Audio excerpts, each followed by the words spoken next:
Grace and peace to you. Welcome to Morning Watch. I'm Rob, one of the pastors here at White Plains. Glad to have you with us today on a Wednesday. Happy Wednesday, Owl. This is where we gather for a song and a thought for the day.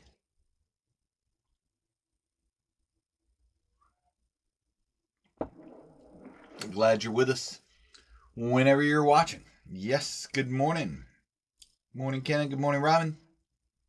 And good morning to you. Thanks for being here and tuning in, liking and sharing and all that good stuff. All right, well, let's begin our time together by going to God in prayer. I watched this morning for the light that the darkness has not overcome. I watched for the fire that was in the beginning and that burns still in the brilliance of the rising sun. I watch for the glow of life that gleams in the growing earth and glistens in sea and sky. I watch for your light, O God, in the eyes of every living creature, and in the ever-living flame of my own soul. If the grace of seeing were mine this day, I would glimpse you in all that lives. Grant me the grace of seeing this day. Grant me the grace of seeing. Amen and amen.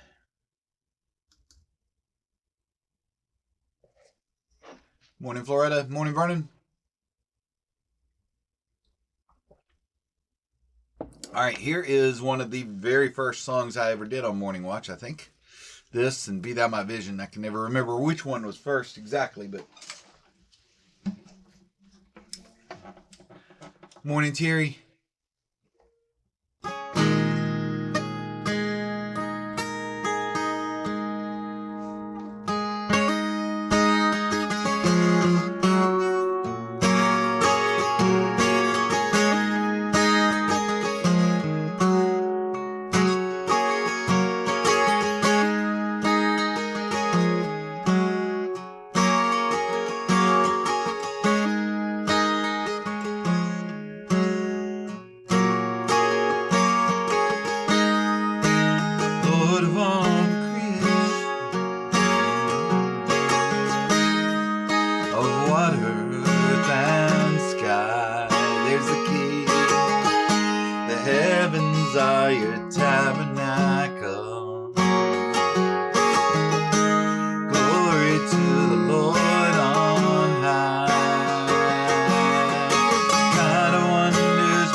Thanks, Robin.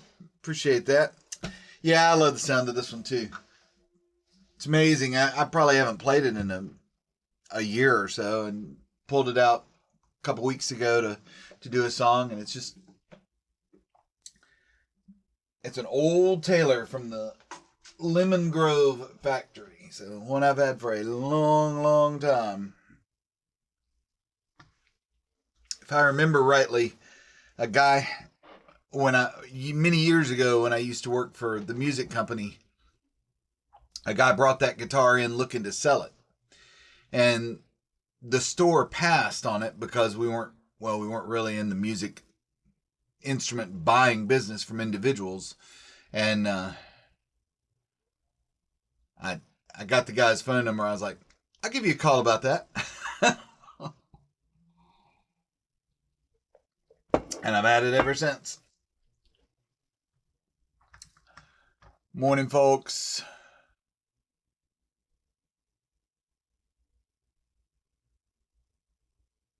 Good morning, Judy. All right, thanks for being here. Good morning, Florida. Good morning, Emma. So today's devotional, let me say real quick that I'm not going to be here the next 2 days. It's just we're leaving early for annual conference tomorrow morning, and again on Friday morning I'm driving back and forth. So I'm going to go ahead and focus on that, getting out there early. I'll be back next Tuesday. So sorry for a couple of down weeks in a row, but annual conference is a busy time of year for us Methodist pastors. I know Terry is going as well. Many other folks from our church. So we'll see some old friends there and make some new ones. So no morning watch Thursday or Friday of this week. And then we'll be back on for our regular schedule next week. So today's This I Believe is entitled Unleashing the Power of Creativity, and it's by Bill Gates. It's an interesting one. Remember, published in 2006. He writes, I've always been an optimist, and I suppose that is rooted in my belief that the power of creativity and intelligence can make the world a better place. For as long as I can remember, I've loved learning new things and solving problems. So when I sat down at a computer for the first time in 7th grade, I was hooked. It was a clunky old teletype machine, and it could barely do anything compared to the computers we have today. But it changed my life. When my friend Paul Allen and I started Microsoft 30 years ago, this was, again, written in 2006, so 50 years ago now, we had a vision of a computer on every desk in every home, which probably sounded a little too optimistic at a time when most computers were the size of refrigerators. We believed that personal computers would change the world, and they have. After 30 years, I'm still inspired by computers as I was back in 7th grade. I believe that computers are the most incredible tool we can use to feed our curiosity and inventiveness, to help us solve problems that even the smartest people couldn't solve on their own. Computers have transformed how we learn, giving kids everywhere a window into all the world's knowledge. They're helping us build communities around the things we care about and to stay close to the people who are important to us, no matter where they are. Like my friend Warren Buffett, I feel particularly lucky to do something every day that I love to do. He calls it tap dancing to work. My job at Microsoft is challenging as ever, but what makes me tap dance to work is when we show people something new, like a computer that can recognize your handwriting or your speech, or one that can store a lifetime's worth of photos. They say, I didn't know you could do that with a PC. But for all the cool things that a person can do with a computer, there are lots of other ways we put our creativity and intelligence to work to improve the world. There's still far too many people in the world whose most basic needs go unmet. Every year, for example, millions of people die from diseases that are easy to prevent or treat in the developed world. Here in the United States, only 1 in 3 high school students graduates ready to go to college or hold down a good job. I believe that my own good fortune brings with it a responsibility to give back to the world. My wife Melinda and I have committed to improving health and education in a way that can help as many people as possible.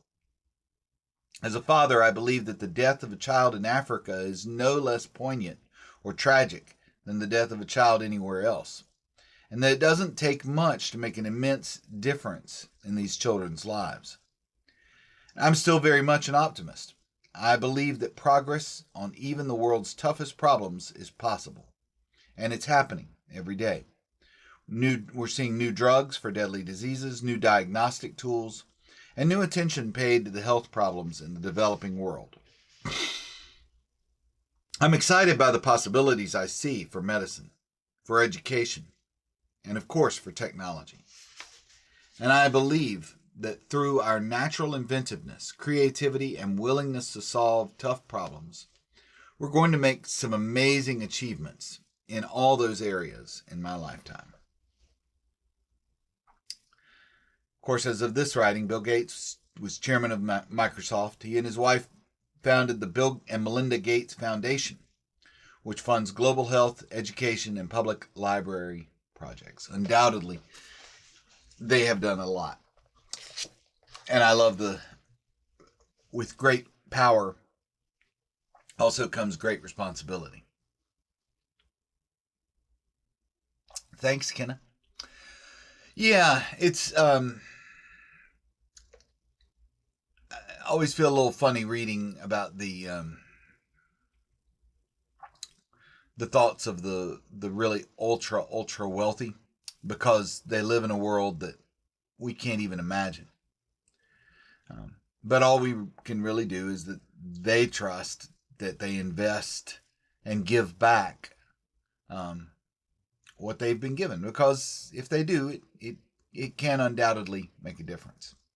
For sure, I agree with his thoughts on creativity, the importance of inventiveness, creativity, and I agree with the points of enjoying what you do. Being able to find a career that you enjoy and that is rewarding and potentially even helps others is one of the greatest things in life. And I'm pleased to be able to do that to some extent myself. So I hope that's helpful for you as it was for me this morning. And I pray that you will have peace and purpose in this day. I look forward to seeing you again next week for Morning Watch. I will see you Sunday for worship, either in person or online, as we talk about the parable of the sower. Oh, I agree, Floretta. They've done great. They've done great work. Hey, Steve. Morning, buddy. All right. Well, y'all take care. Again, may you find peace and purpose in this day. Now, I will see you again next Tuesday for Morning Watch and in worship on Sunday. Take care.